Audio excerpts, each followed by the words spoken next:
दोस्तों, किसी ने सही बात कही है कि दूसरों की समस्याओं का आनंद लेना बंद कीजिए, वरना ईश्वर आपको वही गिफ्ट कर देंगे, क्योंकि भगवान वही तो गिफ्ट करते हैं जिसमें हमें आनंद आता है।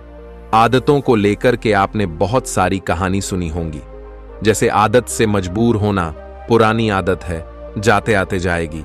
बहुत सारी कहावतें हैं, जैसी आदत है वैसा जीवन, लेकिन आदत ऐसे नहीं बनी है। दरअसल हम जिंदगी के नाम पर आदतों को ही जीते हैं। बहुत सारी आदतों को एक जगह इकट्ठी कर लें तो जो बनती है वह है हमारी जिंदगी। नमस्कार दोस्तों, दिल से स्वागत है। दोस्तों, बहुत समय पहले की बात है। एक राजा था जो अपनी प्रजा और अपने परिवार का खूब ख्याल रखता था, लेकिन राजा को अपने आदमियों पर कुछ दिनों से संदेह था और उस राजा के 3 बहुत ही खास मंत्री भी थे जो उसका काम संभालते थे। लेकिन कुछ दिनों से राजा के उन 3 मंत्रियों में से कोई एक मंत्री ऐसा मंत्री था जो राजा के पैसों में गड़बड़ी कर रहा था, और वह मंत्री अपने काम को भी ठीक से नहीं कर रहा था। अब राजा काफी दुविधा में था। राजा को यह समझ नहीं आ रहा था कि उन तीनों मंत्रियों में से कौन सा मंत्री बेईमान है और कौन सा मंत्री ईमानदार है।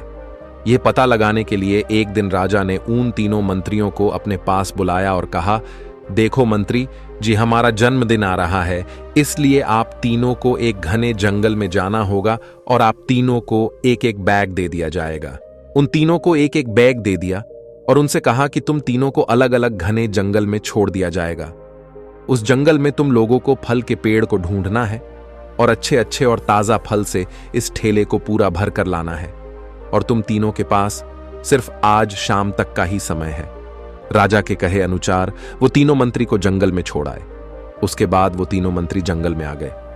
उसके बाद पहला मंत्री बहुत ईमानदार और मेहनती था, तो उसने राजा के लिए बहुत सारे अलग अलग और अच्छे और ताजा फल से अपने ठेले को पूरा भर लिया। लेकिन उसे यह सब करने के लिए बहुत मेहनत करनी पड़ी। उसने अपना काम पूरा कर लिया था, वह बहुत थक चुका था और उसने अपना काम ईमानदारी से भी किया था। अब दूसरा मंत्री जो था वह बहुत ही चालाक था।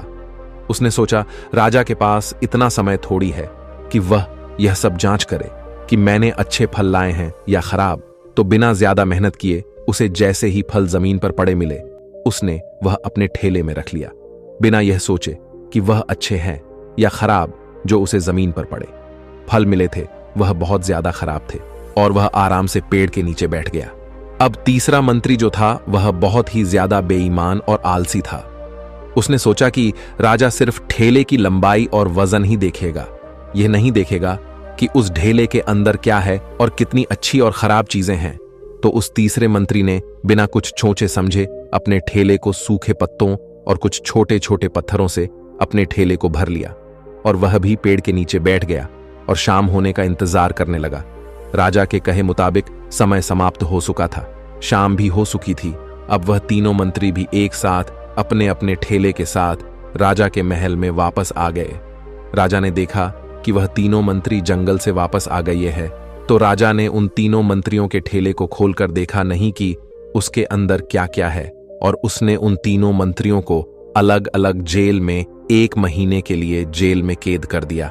राजा ने सिपाहियों को यह आदेश दिया कि इन तीनों को 1 महीने तक खाना नहीं दिया जाएगा और यह तीनों भी 1 महीने तक वही फल खाएंगे जो इन तीनों ने जंगल से अपने ठेले में भरकर लाए हैं।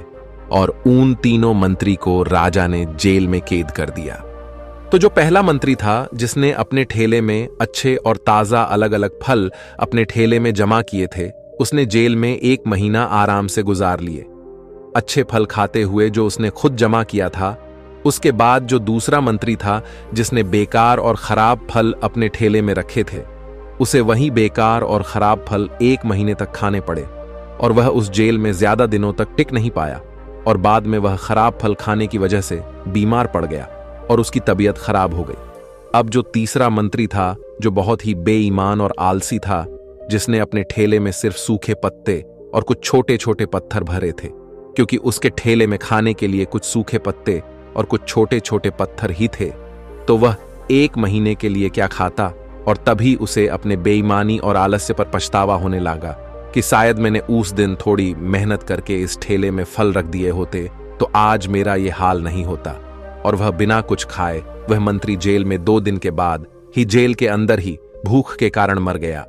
तो दोस्तों, इस कहानी से हमें यह सीख मिलती है कि हम जो आलस और बेईमानी करते हैं, बेईमानी मतलब अपने ही काम में अपना कुछ नहीं करना, अपना मन नहीं लगाना और खाली बैठे रहना, तो उससे आज तो हमें कोई फर्क नहीं पड़ता। आज तो हम अपने काम में आलस करके आराम कर लेते हैं, लेकिन कल भविष्य में कुछ दिन के बाद हमें उस पर पछतावा होता है।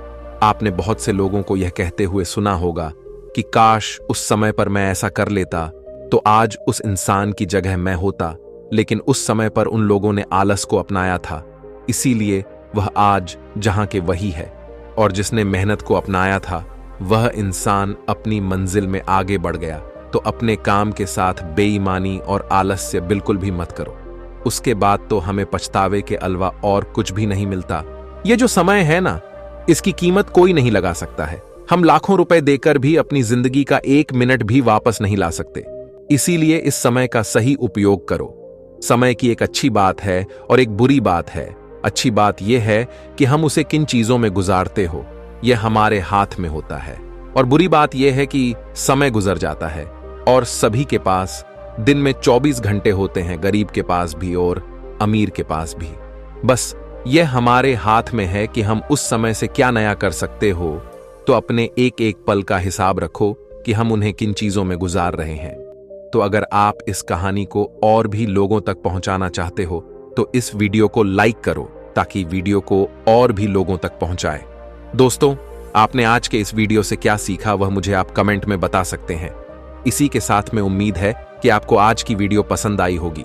तो इस वीडियो को उस इंसान को शेयर करें जिससे यह कहानी सुनने की जरूरत है, और उसी के ठीक बाद चैनल को सब्सक्राइब करें।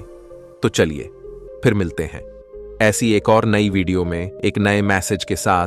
तब तक के लिए अपना ख्याल रखें। धन्यवाद और नमो बुद्धाय।